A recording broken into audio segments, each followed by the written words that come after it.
Hey, welcome back to the channel, everybody. Thank you so much for clicking on this video. Today, we are going to be going over Salamence VMAX. Now, this is a deck that I think could be a player in the next format. If you were watching the stream on Wednesday, you'll know that I was playing some Salamence VMAX with Andrew Mahone of Tricky Jim, and we found it to be very close to a tier 1 deck. Now, this isn't the exact list that I played, but it is a new take on that Salamence deck, and we were finding that it was like going toe-to-toe with Eternatus, but was just one turn behind it. So if there's a way we can maybe crank the damage output of this deck up, or maybe the speed of this deck up, then we definitely want to go for that. This is the list that I think is going to be the preferred way to play Salamence.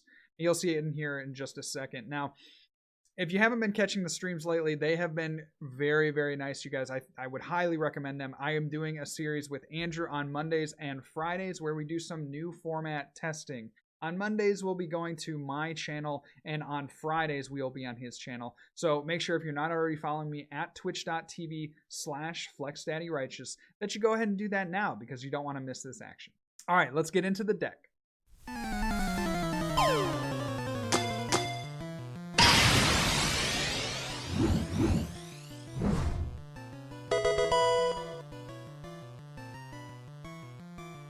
So this is how I have conceptualized Salamence VMAX. Salamence VMAX is a very, very strong, powerful card and does just a lot of damage and can be accelerated with Triple Excel because it is an evolution Pokemon. Now, Twin Sonic for 1 energy does 40 damage to 2 of your opponent's Pokemon. Now, this is fine to set up some numbers, but it's not really the preferred attack that we want to use. At the point that we're putting Salamence VMAX into the active position, we really want to be using Max Swing. So Max Swing, during your next turn, this Pokemon can't use Max Swing. So it's kind of a one-time effect. You have to switch to the bench. It's a whole thing. It's a whole thing with this Pokemon, but it does do 240 damage. And if you soften up your opponent's Pokemon, then, you know, you can start taking these big one-shots. Now, the way that we soften up our opponent's Pokemon, either with that first attack, Twin Sonic, or more reliably with our Salamence V. The Salamence V says, for 3 colorless energy Transflight, this attack does 30 damage to each of your opponent's Pokemon. So all around, spreading 30. You want to hit in with the Salamence V early, spread some damage, and then come in with the V Max. Now, it's a little bit of a testy strategy since Salamence V only has 220 health, and so can be one-shotted by various things in the post-rotation format. But that, again, is the strategy that we're going to try to employ, and we can get that out on the first turn. Well, the second turn of the game on. We can do that in 1 turn, powering up Transflight through the use of Welder and Volcanion from Unbroken Bonds. So Volcanion from Unbroken Bonds, Flare Starter here. Search your deck for a Fire Energy card and attach it to one of your Pokemon. Fine attack. But it says if you go second, you can attach 3 energy cards to any of your Pokemon. So with this deck, we'll want to go second to get Volcanion active, start Flare Startering to our benched Pokemon pretty much for as long as we can. Try to power up the Salamence and the Salamence VMAX to get them real big. And we can also use Flare Starter to give us a Heatran GX attack for later. For consistency Pokemon, we have the pretty standard, I'm going to say it's pretty standard from here on out. You'll see a lot of my lists are going to have this lineup of 2 Dedenne, 1 Eldegoss, and 1 Crobat. I won't repeat what I've said in the other videos, but just to say that Dedenne is still an insane ability, and then Dedenne into Crobat is something that I think we'll see a lot of in these upcoming formats. Eldegoss, just that nice little consistency at the end of the game to get back, you know, your boss's orders or the Marnie or even in this case the Welder, which you might need. We have 1 Heatran. That's for the one-shot material. You can go ahead and GX attack. We don't really have a GX attack other than Heatran in this deck, and I think the Heatran GX attack, if you have like 7 energy on the board, you're one-shotting pretty much everything. It's fairly easy to get up to those 7 fire energy, and it's not something that often, it's not something that you're often going to go for, just because you can one-shot things with Salamence VMAX, but it's just that option that you have to kind of threaten a knockout on your opponent's Pokemon, and a way that you have like just a 0 to 340 on an Eternatus. You have that out here with the Heatran where you otherwise wouldn't. We have 4 research, 4 Welder, 1 Marnie, and 2 Boss's Orders. Now, the Welder is going to be the supporter that we'd like to play the most often, just gets our guys set up and ready to go and loaded up and ready to max swing over and over. But if that fails, we always have the Research. So I maximized those 4 copies of those 2 cards. We have 1 Marnie.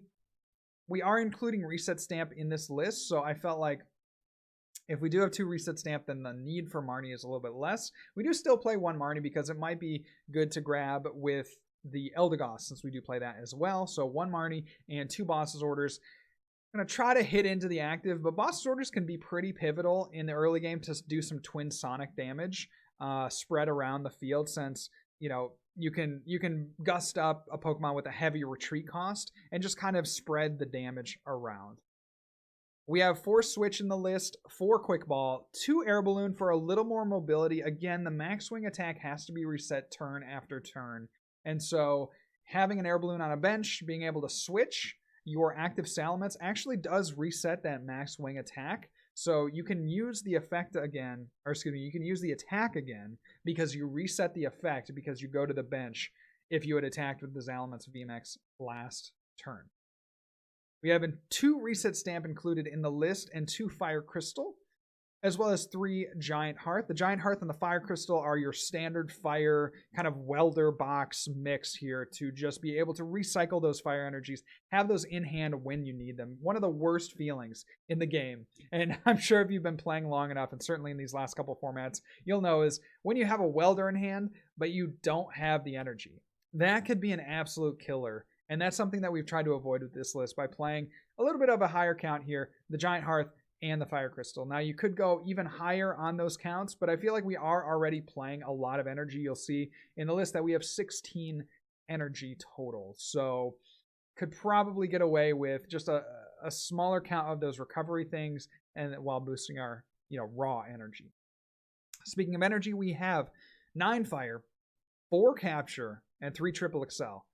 Might seem like a funky kind of split there, and you'll notice that we don't have any powerful energy. Whether or not that powerful energy makes its way into our list is to be debated.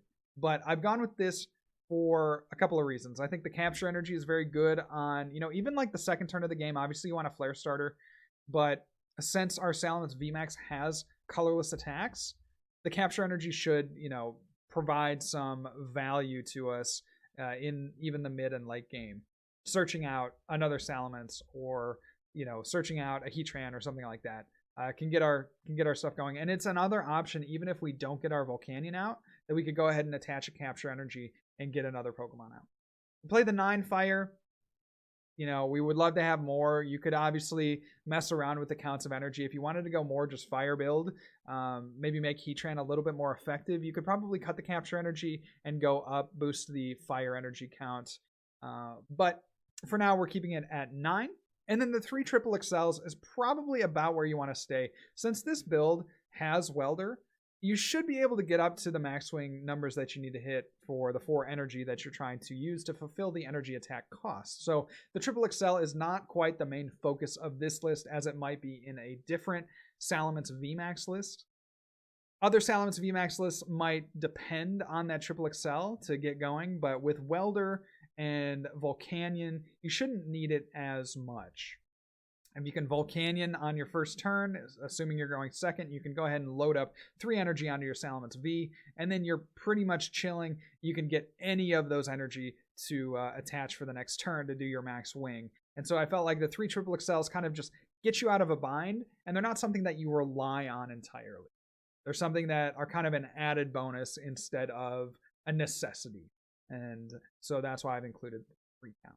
Now, we are going to be testing decks like these and many, many others over on the stream. If I have not gotten you to go over to Twitch, please do that right now. It is going to be a great, great time over there. We've already had our first session. You can watch it on my Twitch channel. It's a saved VOD over there. And I will be posting some of those games here over on the YouTube. But if you want to see it in person, I got to say Twitch on Tabletop Simulator, it's just really fun. And playing with a really good friend like Andrew is a great joy of mine. So make sure you get on over there. I'll see you over there every Monday, Wednesday, and Friday.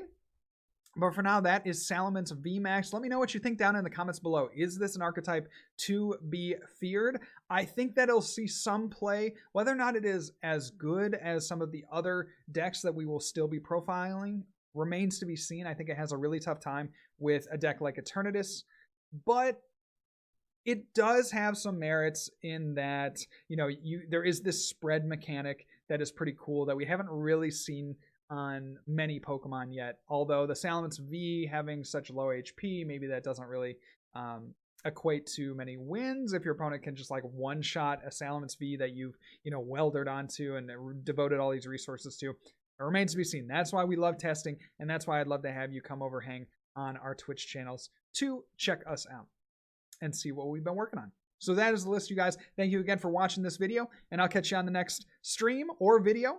Remember, good luck, and also have fun.